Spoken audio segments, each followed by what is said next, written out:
Bienvenue sur la plateforme agroécologique d'Agora. Nous sommes le mercredi 23 avril et nous nous retrouvons sur une parcelle de blé où nous avons initié une nouvelle façon d'expérimenter cette année. Donc nous sommes sur un essai bande.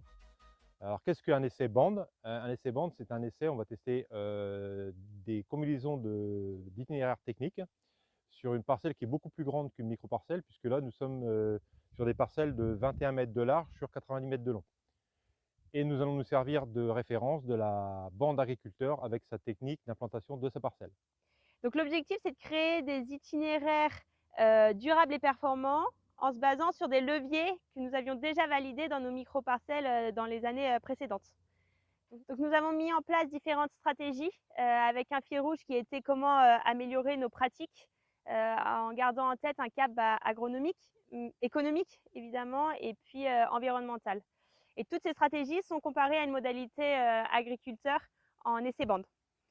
Donc une des premières stratégies que nous avons travaillées est basée sur la fertilisation azotée. On sait que dans les Hauts-de-France, l'efficacité de nos apports, elle est de l'ordre de 60 à 80%, des fois plus, des fois moins. Et donc c'est un gros enjeu à travailler. Et dans notre premier itinéraire, nous avons utilisé l'outil CHN, qui est une façon révolutionnaire de voir le pilotage de la fertilisation azotée sur tout le cycle du blé. Un second itinéraire que nous avons mis en place est basé sur le contexte climatique et notamment sur les gaz à effet de serre. On sait qu'en grande culture, 80% des gaz à effet de serre sont dus à la fertilisation azotée. Et donc nous, on s'est mis le défi sur cet itinéraire-là de réduire notre empreinte tout en restant rentable. Sur cet essai, nous avons comme inspiration la partie carbone, donc optimisation de la fertilisation azotée. Comment améliorer ma fertilisation et réduire aussi, si possible, ma fertilisation sur les colzas. Pour cela, dans les itinéraires techniques, les différentes bandes que nous avons testées, nous avons combiné les leviers que nous avons validés en micro-parcelles dans les années antérieures. Et ensuite, nous avons conduit 5 bandes différentes, avec 5 itinéraires différents, en mixant les différents leviers. Particularité des 5 bandes que nous avons semées, elles sont semées avec un semoir de semis direct, contrairement à la parcelle agriculteur qui, elle, est faite en TCS. Les 3 premières bandes traitent de l'optimisation de la fertilisation azotée, donc avec différents leviers adaptés.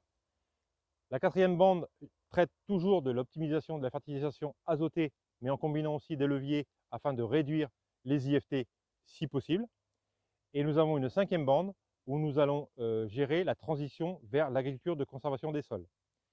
Cette façon d'expérimenter nous permet aussi de gérer d'autres facteurs que l'aspect IFT ou consommation d'azote. Nous allons pouvoir gérer d'autres indicateurs comme les consommations de carburant ou les coûts de mécanisation.